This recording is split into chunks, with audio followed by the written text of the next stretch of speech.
to Ms. Hagir Elsheikh from Sudan, who is currently residing in the US and who is the founder of Tomorrow's Smile organization, and she will tell us about the possibilities of female activism with regard to overcoming stereotypes and religious extremism. Thank you.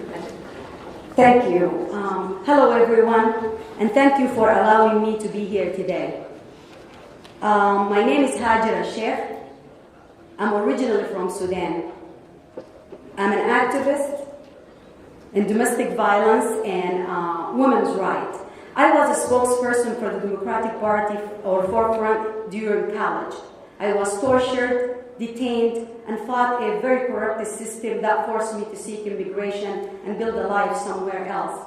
I'm going to take a different perspective in women's role in our discussion today. It's going to be way different than what we talked about yesterday and what my colleague discussed today. But what I want to say is my story is not unique or different than many other women who strive to make their voices heard, to fight for equality and women's rights. The society and the government, which we will continue to discuss, they continue to use the religion or use religion as an excuse to leave women behind in all issues, including the issues that pertain to women. As we all know, you cannot solve an issue without addressing the subject, which in this case is the woman role or woman involvement in the peace process.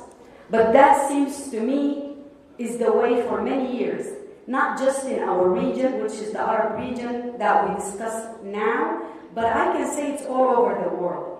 And by us sitting here today to discuss it again, it only shows me that we are not at that point yet.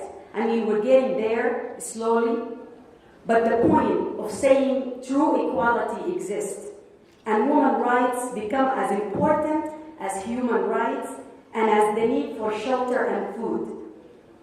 We must continue fighting and discussing all the issues that affect women today. Many people have spoken up yesterday, today, and they will continue to speak about all this issue. There's so many suggestions that we heard all over the years. I'm just going to add a few suggestions. Unless we can come up with the way to prevent the abuse of power, which it seems to be the issue, and to convince men all over the world that equality is not a matter of what they think is the best, but what is actually the best for humanity. Equality and involving women in not just in a discussion as an addition, but as a true part and as a true options to solve all the issues, not just the issues that affect us women personally. We can start by correcting all of the violent interpretation of God's words.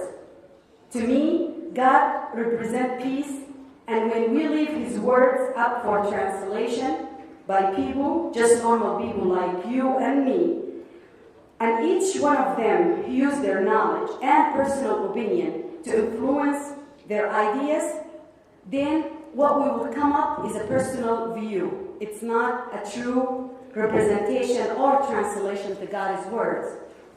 And we will end up with some, like I said, someone's view on how we should treat women and how we should include women in all the issues that affect us today. So we need to differentiate between translating someone else's personal opinion and what God's word actually meant to say. We have more than one religion that exists, and everybody discussed that yesterday. I'm not going to repeat that today. There is no reason why we cannot all coexist peacefully. The problem arises when one gender or one religion think they are superior and their way is the only way. There is a saying that there is no point of view except from a viewpoint. And to just translate that in Arabic,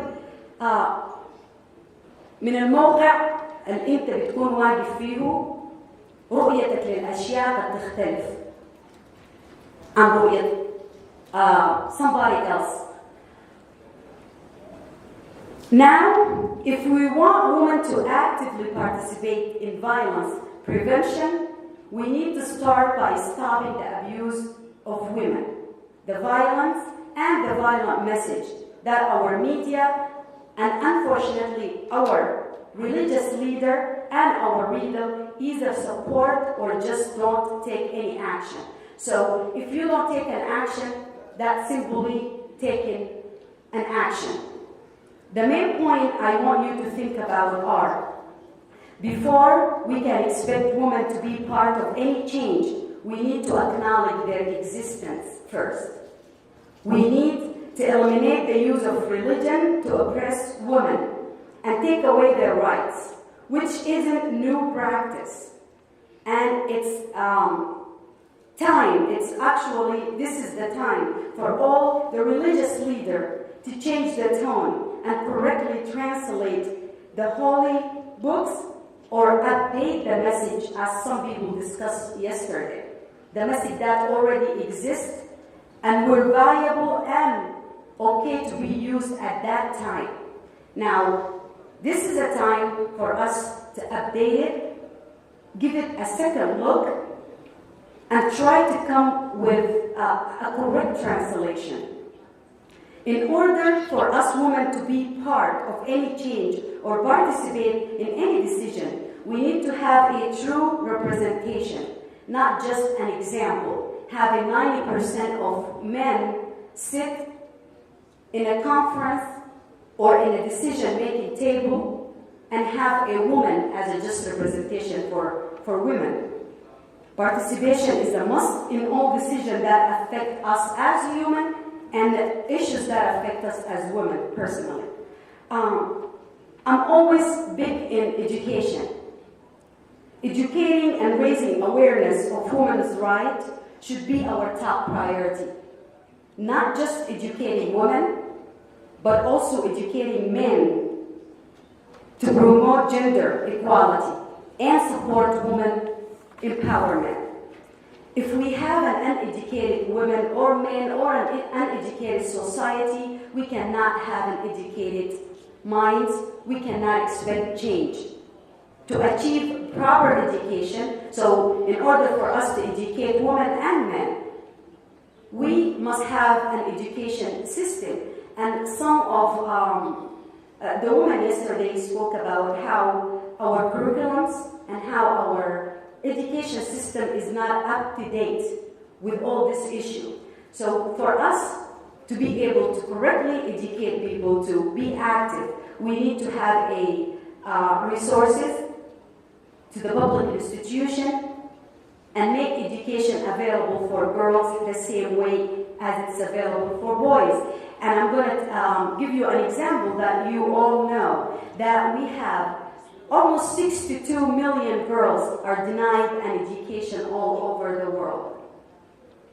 Some issue that also impact our education is that every year an estimated 15 million girls under the age of 18 are married worldwide with little or no say in the matter. We're still suffering from female genital mutilation that affect 125 million girls or women alive today. And it is now recognized internationally as a human rights violation. So the religious leaders have an important role, and they must start by sending a positive message that we can all coexist in peace, that no religion is more important than the other, and it's okay to have a different belief. Believing in another religion does not make you infidel. And we are not God to punish people or kill them simply because of their belief. They need to acknowledge that women are not defective, useless creatures that need guardianship from their male family member.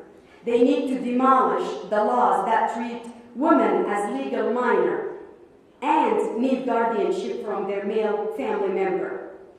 In Sudan, there is still a law called Public Order Act, created by the government to oppress women by the name of Islam.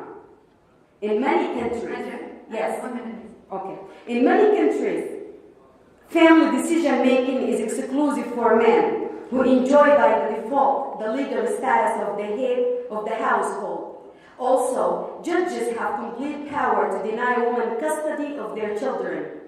Sudan's security force have used sexual violence, intimidation, and other forms of abuse to silence female human rights defenders across the country.